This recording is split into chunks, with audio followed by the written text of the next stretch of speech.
로마서 3장 19절부터 24절까지의 말씀, 신약성경 242페이지 정도에 있습니다.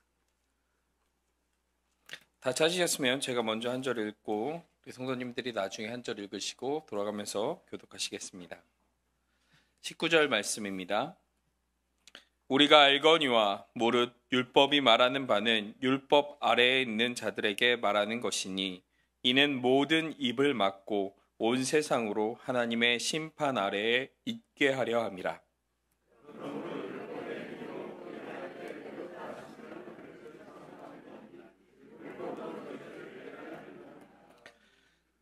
이제는 율법 외에 하나님의 한 의가 나타났으니 율법과 선지자들에게 증거를 받은 것이라.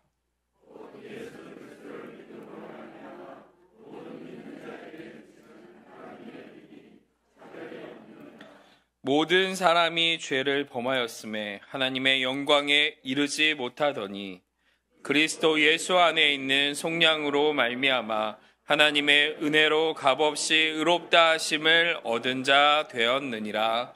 아멘.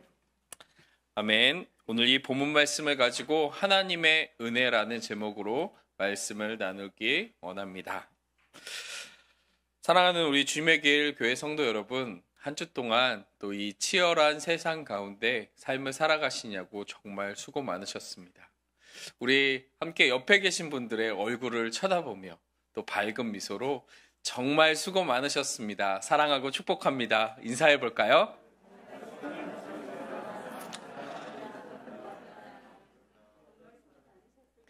우리 한 번 더 인사해 보겠습니다. 당신을 보내심이 은혜입니다. 아멘. 사랑하는 우리 성도 여러분, 한 주 동안 하나님의 은혜를 충만하게 누리셨습니까? 아멘. 네, 감사합니다.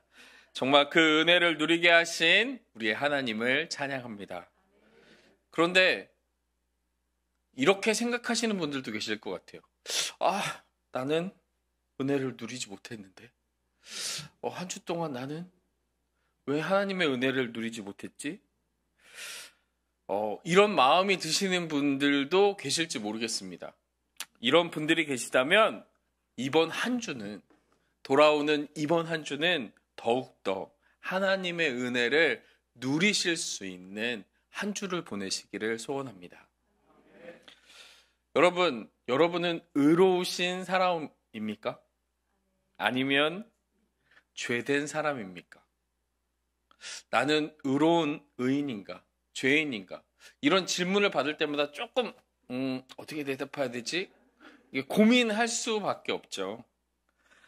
의롭지 못하다면 그것은 불의, 그러니까 의로움의 반대말은 불의인데 불의는 죄 가운데 있는 것을 뜻합니다.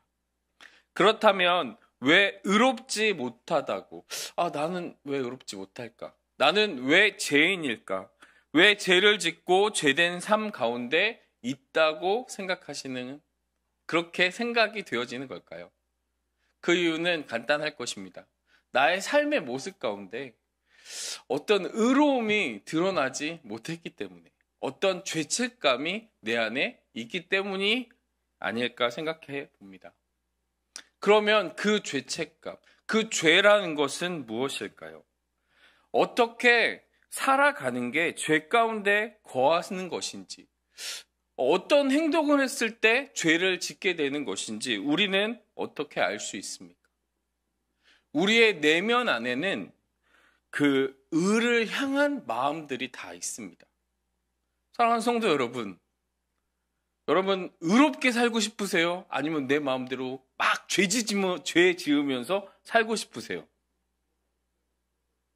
저는 죄 지으면서 마음대로 살고 싶어요. 물론 이런 사람들이 가끔가다 있어요. 가끔가다 있지만 그런 분들은 마지막을 모르기 때문에 그런 말을 하시는 거잖아요. 모든 사람은 의롭게 살고자 하는 마음이 있는 거죠. 왜냐하면 우리 인간은 하나님의 형상으로 창조되었기 때문입니다. 하나님은 죄가 없으신 분이세요.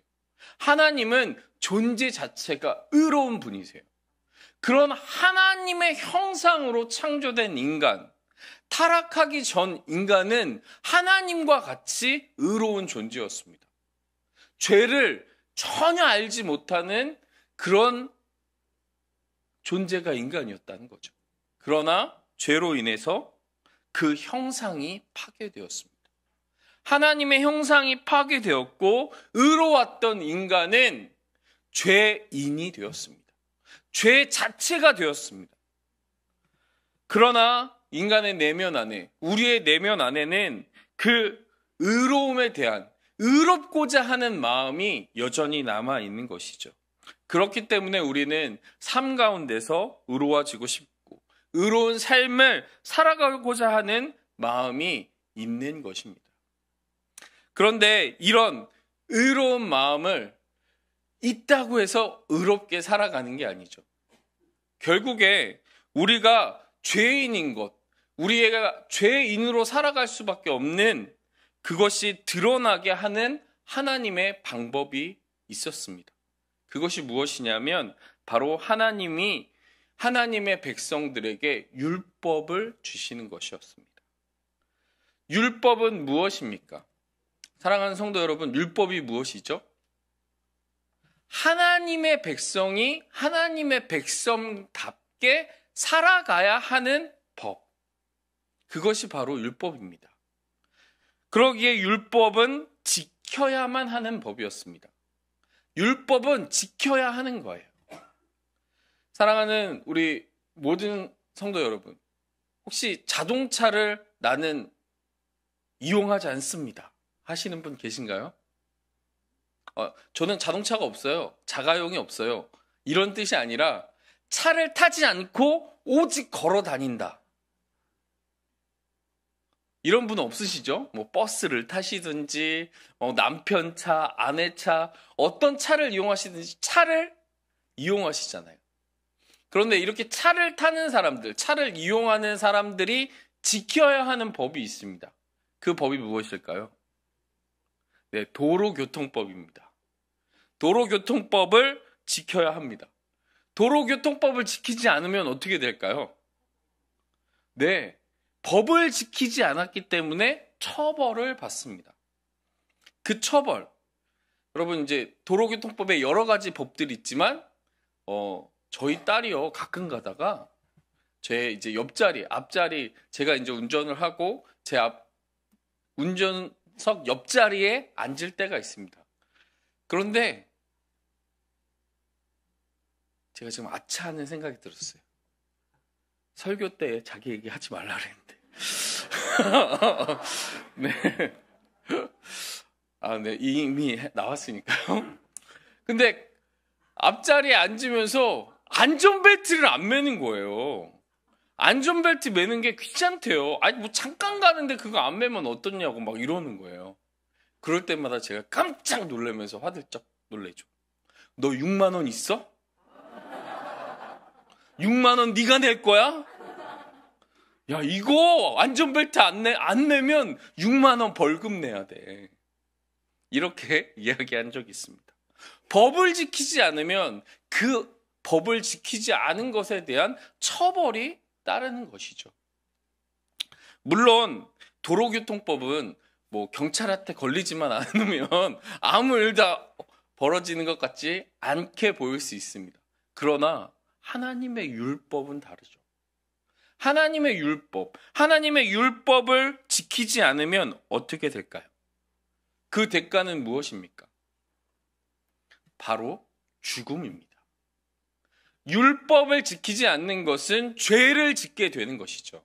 하나님 앞에 죄를 짓는 것, 그 죄의 대가는 사망이라고 성경은 분명하게 기록하고 있습니다. 로마서 6장 23절 말씀, 죄의 삭은 사망이에요. 이것은 분명합니다. 우리가 잠깐 도로교통법을 말을 언급했지만 여러분 도로교통법을 어겨가지고 경찰한테 걸리면 어떻게 될까요? 제가요 이래서 어쩔 수 없이 진짜 너무 급해가지고 정말 어쩔 수 없이 법을 어겼어요. 이런다고 그 경찰이 봐줍니까? 제가 최근에 제가 어기고 싶어서 어긴 건 아니지만 저도 도로교통법을 어긴 적이 있습니다. 이 이야기를 하자면 설교가 더 길어질 것 같아서 빨리 끝낼 건데요. 제가 이제 출근을 할 때 이 북부간선도로를 타고 출근을 하는데 출근 시간에 엄청 이 신내동으로 빠지는 이 길이 항상 막히는 거예요. 근데 저는 한 200m만 가면은 이 신내동으로 빠질 수 있기 때문에 정말 그 200m 이 갓길은 비어 있는 거죠. 그래서 많은 사람들이 그 갓길로 빠져서 이렇게 신내동 길로 빠집니다. 저도 그렇게 빠졌습니다. 왜냐하면 그렇게 빠지지 않으면 지각할 수도 있고, 지각하는 게 뻔하니까요. 그래서 그렇게 빠졌는데 어느 날 저한테 한 통의 고지서가 날라왔습니다. 여기는 카메라가 없어서 카메라가 찍힌 게 아니에요. 누군가 자신의 블랙박스로 저를 찍어서 경찰에 신고를 하신 거죠. 그래서 그 범죄 사실인지 아닌지를 경찰서로 나와서 조사받으라는 그 소환장이었습니다. 그래서 경찰서에 갔습니다. 그래서 제 사정을 그냥 다 설명을 했어요. 저만 그러는 게 아니고 다른 사람들도 그렇고, 근데 왜 나만. 그리고 진짜 긴 거리 간 것도 아니고 딱 200m 그렇게 빠진 건데 막 이렇게 설명을 막 했어요. 경찰이 뭐라고 그랬겠습니까? 한마디 하더군요. 벌금 내시면 돼요.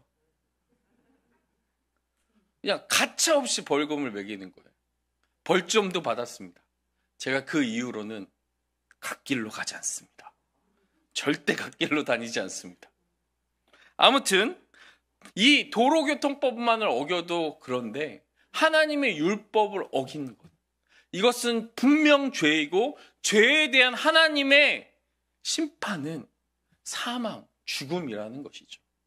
곧 결국 그 율법을 통해 하나님의 심판이 이루어지는 것입니다.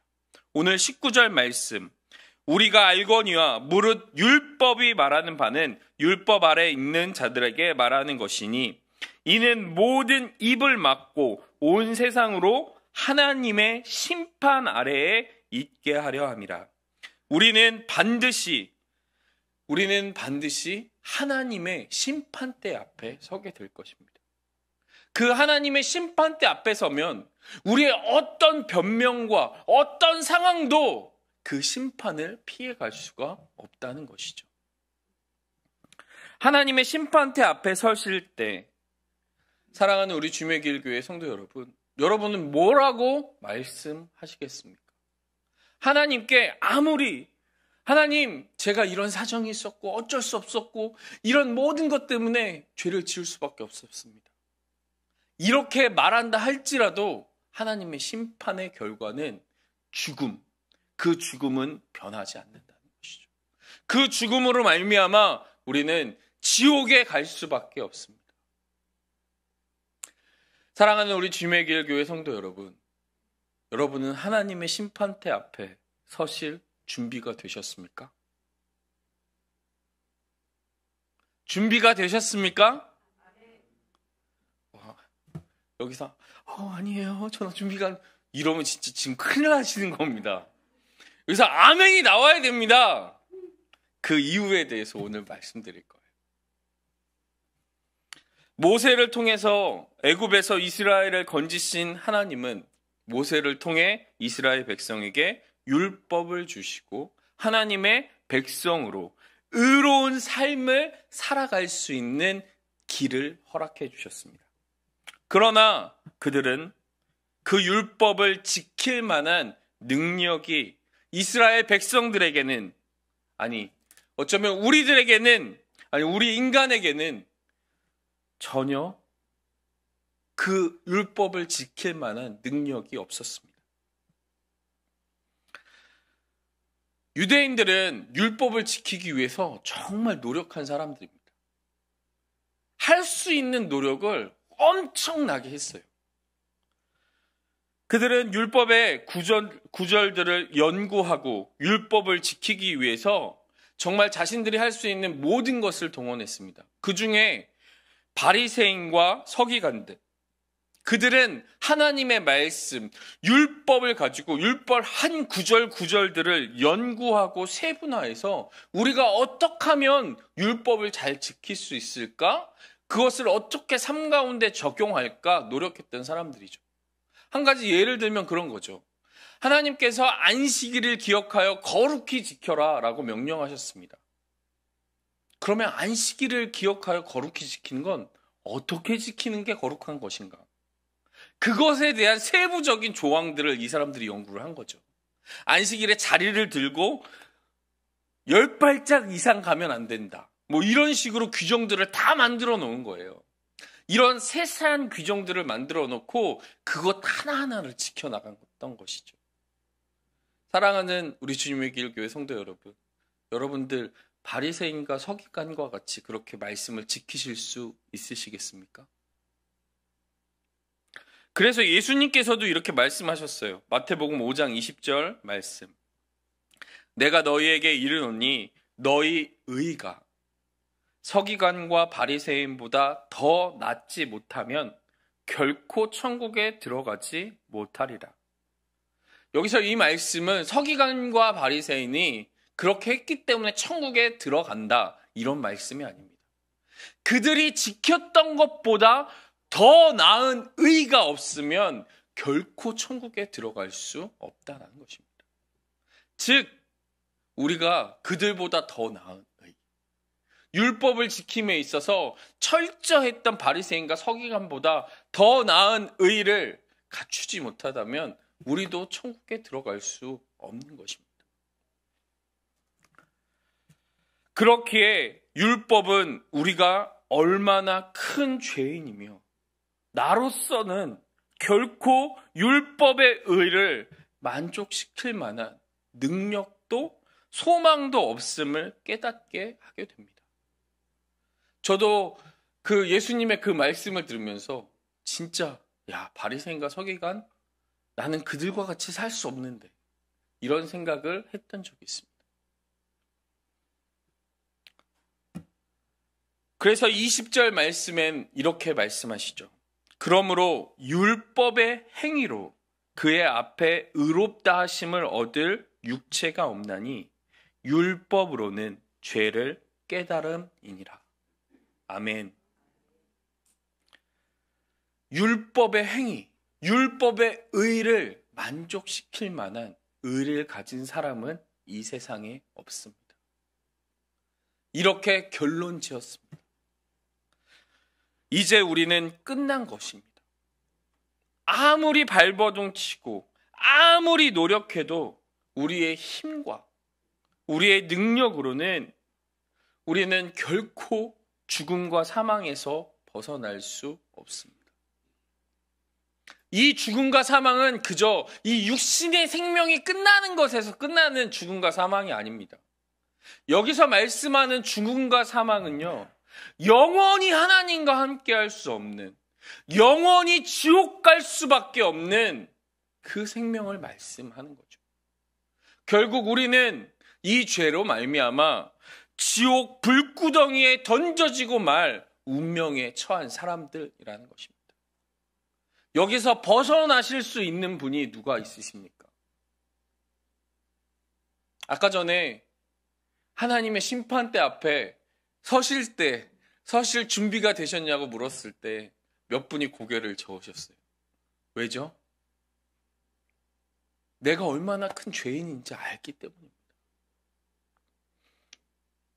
여러분, 우리는 죄인입니다.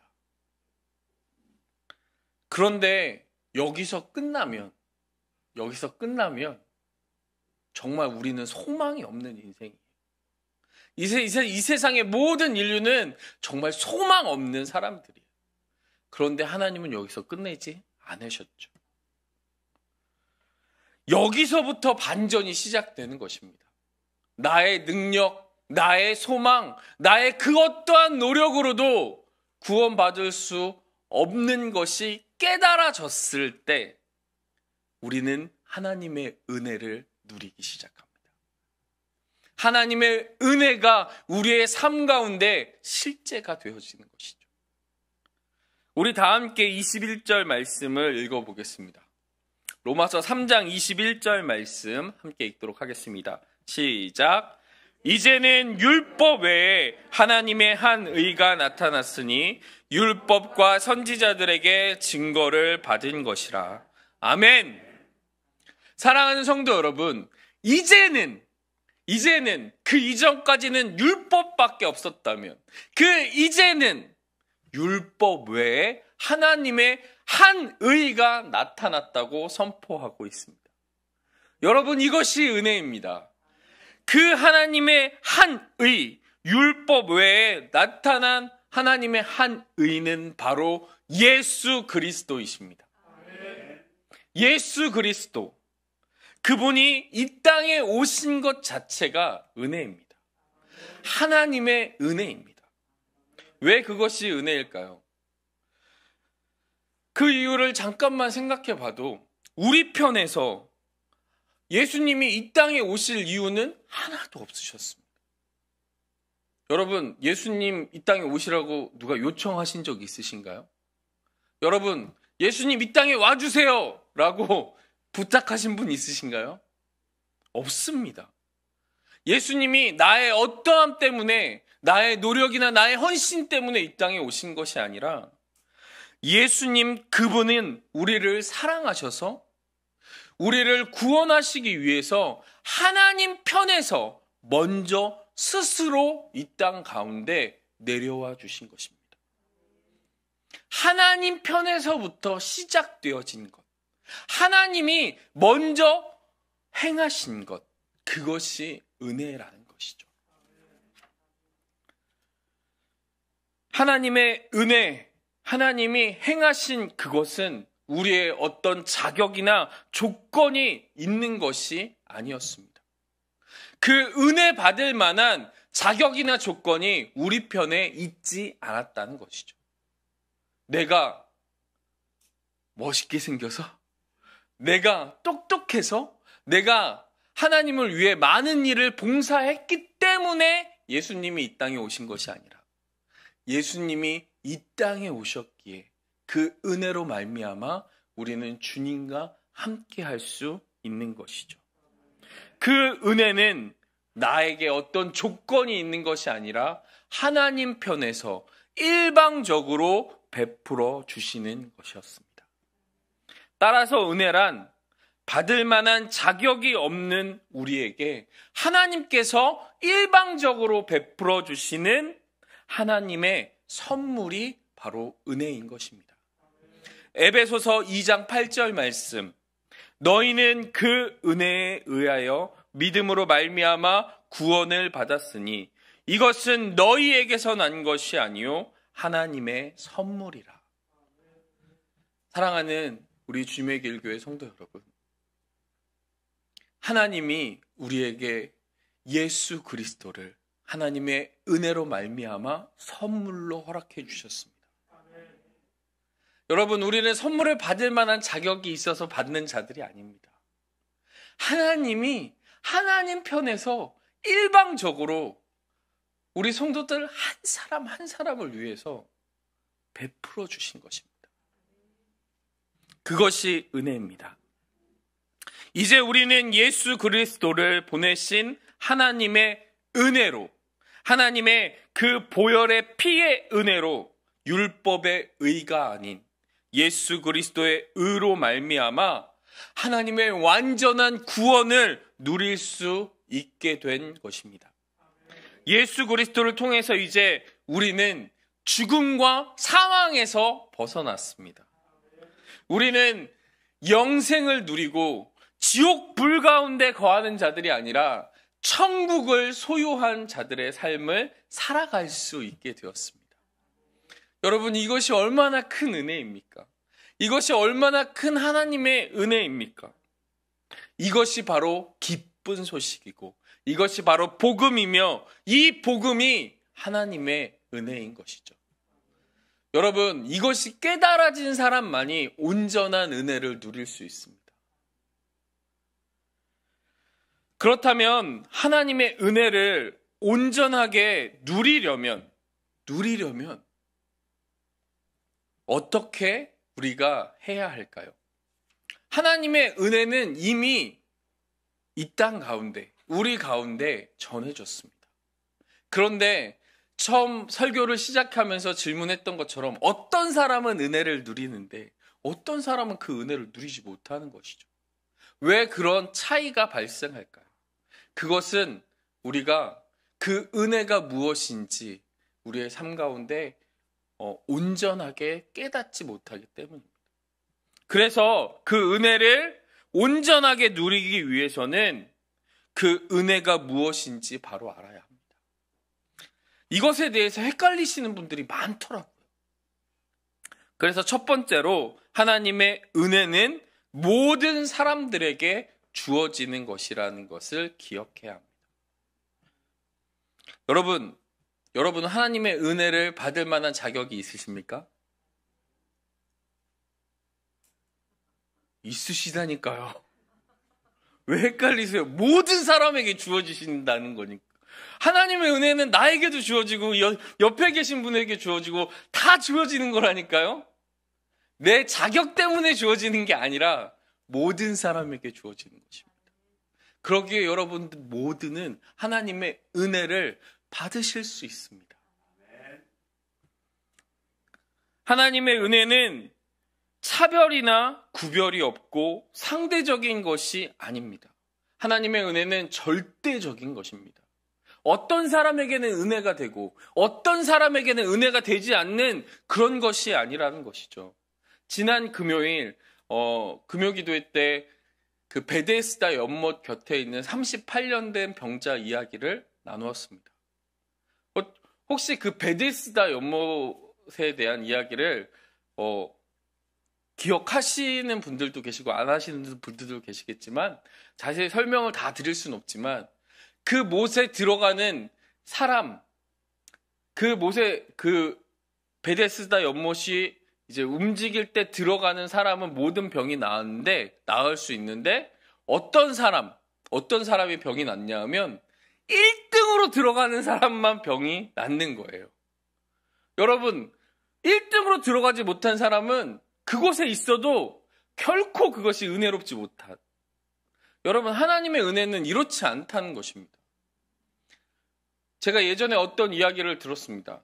물론 큰 아픔이 있는 이야기죠. 여러분, 하나님의 은혜가요, 이렇게 어떤 보여지는 사건과 상황에 따라 달라진다면 그것이 진짜 은혜일까? 고민해 봐야 합니다.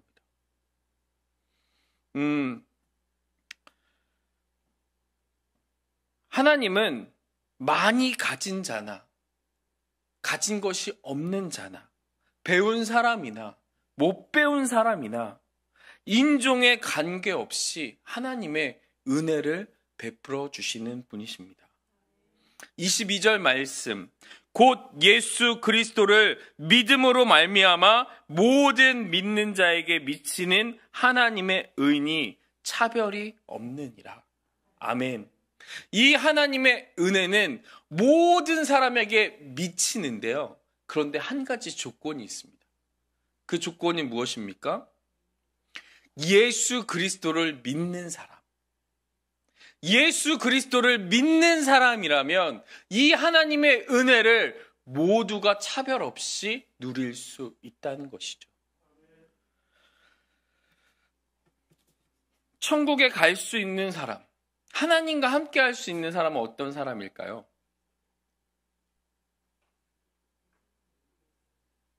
착한 사람? 의로운 사람? 돈 많은 사람? 예전에 이런 찬양이 있었죠. 돈으로도 못 가요. 하나님 나라. 힘으로도 못 가요. 천국에 갈 수 있는 사람은 다른 사람이 아니라 오직 예수 그리스도를 믿는 사람입니다. 그 믿음을 가진 사람이라면 누구나 갈 수 있습니다. 그래서 예수님께서 십자가에 달리셨을 때 예수님 주위엔 두 강도가 함께 달렸습니다. 하나는 예수님의 오른편에, 하나는 좌편에 달렸습니다. 한 명은 예수 그리스도를 끝까지 믿지 않았고 다른 한 명은 예수님을 믿고 자신의 영혼을 예수님께 부탁했습니다. 그때 예수님을 믿고 예수님에게 자신의 영혼을 부탁한 그 강도는 예수님과 함께 하나님 나라에 들어가게 되었습니다. 사랑하는 성도 여러분, 그 사람이 직업은 무엇입니까? 강도입니다. 강도였지만 예수님을 믿는 사람은 하나님 나라에 함께 들어갈 수 있는 것입니다. 직업도, 그 사람이 가지고 있는 지식과 능력도, 그 어떠한 것도 차별이 없는 하나님의 은혜인 것입니다. 저도 예전에 그런 함께 말씀을 나눈 적이 있습니다. 어떤 이제 말씀을 묵상하고 서로 나누는 자리에서 성경 본문을 묵상하고 이제 교제하고 나누는데 제가 이런 나눔을 한 적이 있어요. 그때가 이제 에스더서를 묵상했는데 에스더가 이제 새롭게 왕비로 뽑히는 그 장면이었습니다. 그 장면을 묵상하고 제가 이렇게 나눴던 적이 있습니다. 만약 하나님께서 이 왕이 왕비를 뽑는 기준으로 우리를 구원하셨다면, 우리를 주님의 신부로 부르셨다면 나는 못 뽑혔을 것 같은데 이렇게 이야기한 적이 있습니다. 하나님은 우리의 외모로 우리를 판단하지 않으십니다.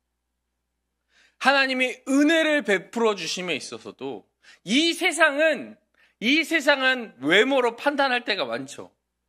외모가 근사한 사람들에게 더 많은 뭔가 혜택을 주어지는 것 같고 외모로 사람을 판단하는 그런 것들이 많이 있습니다. 그러나 하나님의 은혜는 그렇지 않다는 것이죠. 누구나에게 예수 그리스도를 믿는다면 믿는 그 사람에게는 차별이 없이 주어지는 것이 하나님의 은혜입니다. 둘째로 하나님의 은혜는 값 없이 누려지는 것입니다. 은혜의 대가는 지불되지 않습니다. 하나님이 주신 은혜는 나의 노력이나 나의 어떠함으로 그것을 정당화할 수 없다는 거죠. 이거에 쉽게 말하면 그런 거예요. 하나님이 베풀어 주신 은혜에 내 무엇으로도 값을 매길 수 없다는 것입니다. 사랑하는 우리 주매길 교회 성도 여러분, 하나님이 베풀어 주신 이 구원의 은혜, 하나님의 은혜, 그 은혜는 내가 무엇을 잘했기 때문에, 내가 신앙생활을 오래 했기 때문에, 내가 많이 헌금하고 봉사했기 때문에 주어지는 것이 아닙니다. 우리의 신앙생활이나 봉사와 헌신은 그 은혜를 입은 자이기에 하나님께 감사함으로 드려지는 것이죠. 예수님을 믿으면 많은 사람들이 더 잘되고 더 부자가 되고 모든 것이 행복해질 거라고 생각합니다. 그러나 실상은 그렇지 않습니다. 예수님을 진정 믿게 되면 세상으로부터 뜻하지 않는 박해와 공격들을 받게 될 때가 너무나도 많습니다. 그럴 때 많은 분들이 하나님을 오해합니다. 아니, 내가 하나님을 어떻게 믿었는데 왜 나한테 이런 일이 생기지? 왜 나한테 안 좋은 일들이 이렇게 발생하지? 하나님, 제가 이런 것 하면 이렇게 해주시면 안 됩니까? 하나님과 거래를 하려고 하는 분들도 계시고.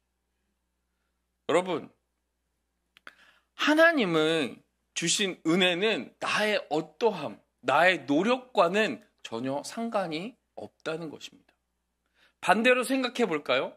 여러분, 예수님께서 십자가에 달리신 그 은혜, 예수님께서 이 땅에 오셔서 십자가에서 우리의 죄를 대신 지신 그 섬김과 희생을 돈으로 바꾼다면 여러분 얼마를 드려야 하겠습니까? 여러분, 우리는 얼마를 예수님께 드려야 할까요? 이 세상의 그 모든 것을, 값지고 귀한 모든 보물과 모든 재정을 다 드린다고 하더라도 우리는 그 은혜를 돈 주고 값 주고는 살 수 없는 것입니다. 아니, 세상 사람들은 한 사람의 목숨도 정말 귀하게 여기잖아요. 그렇지 않습니까?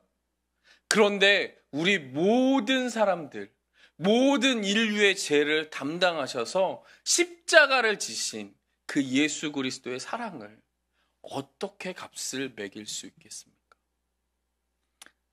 사랑하는 우리 주님의 길 교회 성도 여러분, 우리가 받은 은혜가 그런 값진 은혜입니다. 여러분에게 그런 은혜가 이미 주어진 것입니다. 내가 얼마나 노력했든, 내가 얼마를 헌신했든 그것은 중요하지 않습니다. 왜냐하면 하나님의 은혜는 값없이 거저 주어졌기 때문입니다. 24절 말씀, 그리스도 예수 안에 있는 속량으로 말미암아 하나님의 은혜로 값없이 의롭다 하심을 얻은 자 되었느니라. 하나님의 은혜로 말미암아 값없이 주어진 그 의를 힘입어 우리는 하나님의 심판대 앞에 나아갈 수 있습니다. 우리의 행위가, 우리의 모습이 의로워서가 아니라 예수 그리스도, 그분의 의를 힘입어 그분의 의를 믿음으로 말미암아 하나님은 우리를 의롭다고 말씀해 주시는 것이죠. 그것이 바로 칭의입니다. 우리는 의롭게 칭하여져서 이제 하나님 앞에 서서 우리는 더 이상 죄인이 아닌 예수 그리스도의 의로 옷 입은 의인으로서 설 수 있는 은혜를 누린 자들임을 믿습니다. 여러분, 그런데 이 값없이 주어진다는 것에 대해서 많은 분들이 아직도 오해하세요. 특별히 이단들은 어떻게 가르칩니까? 믿음으로만 구원받는다고? 예수 그리스도를 믿는 것도 중요하지만 전도를 열심히 해야지. 기도를 열심히 해야지. 헌금을 온전히 드려야지. 이 믿음에다가 플러스 알파를 붙입니다. 그래서 어떻게 하죠? 신천지는요, 그 자리를, 자기 구원의 자리를 돈 주고 사야 돼요. 돈을 엄청 드려야 합니다. 또 구원파는 어떤가요? 몇 명을 구원해야 돼요. 그 구원에 대한 그 전도를 열심히 갖다 붙여야 되는 거죠. 그렇게 하지 않으면 구원받을 수 없다고 가르치기 때문입니다. 여러분 어떻게 해야 구원받습니까? 여러분 어떻게 해야 하나님 나라에 갈 수 있습니까? 그 구원, 하나님의 은혜는 우리의 노력으로 되는 것이 아닙니다. 누군가가 여러분에게 다가와, 아유, 기도를 안 해서 그래. 전도를 안 해서 그래. 헌금을 안 해서 그래. 이렇게 말씀하신다면 여러분, 그분은 하나님의 은혜를 오해하고 계신 것입니다. 구원의 은혜는, 하나님의 은혜는 이미 우리에게 완전하게 이루어졌습니다. 오직 우리는 믿음으로 그것을 누리는 것입니다. 오직 믿음으로 하나님이 나를 구원하셨음을 믿고 그 믿음으로 담대하게 이 세상 가운데 살아가는 것입니다. 물론 세상 사람들은 어떻게 그럴 수 있어. 그래도 뭔가 부족할 것 같은데. 여러분, 이런 생각 자체가 사단이 우리에게 심어주는 미혹입니다. 여러분, 그러기에 물론 이제 제가 1부 때는 이런 말씀 안 드렸습니다. 2부 예배 때 이 3부 예배 설교 제목 혹시 뭔지 오늘 보셨나요? 말세를 살아가는 생존 방법, 이런 걸로 제가 말씀을 드릴 텐데, 이 사단의 미혹에서 우리가 어떻게 승리할 수 있는지에 대해서 함께 말씀을 나눌 겁니다. 아무튼 그러나 이 사단의 유혹 앞에 우리는 이미 사단과는 상관없는 존재임을 믿음으로 선포하는 것입니다. 여러분, 은혜를 누릴 수 있는 온전한 방법은 나의 어떠한 노력과 행함에 있는 것이 아닌 오직 믿음으로만 누릴 수 있는 것입니다. 이미 예수 그리스도께서 그 모든 율법의 의를 십자가에서 모두 담당하시고 이루셨기에 우리는 그 예수 그리스도를 믿음으로 말미암아 하나님의 의를, 하나님의 은혜를 온전히 누릴 수 있습니다.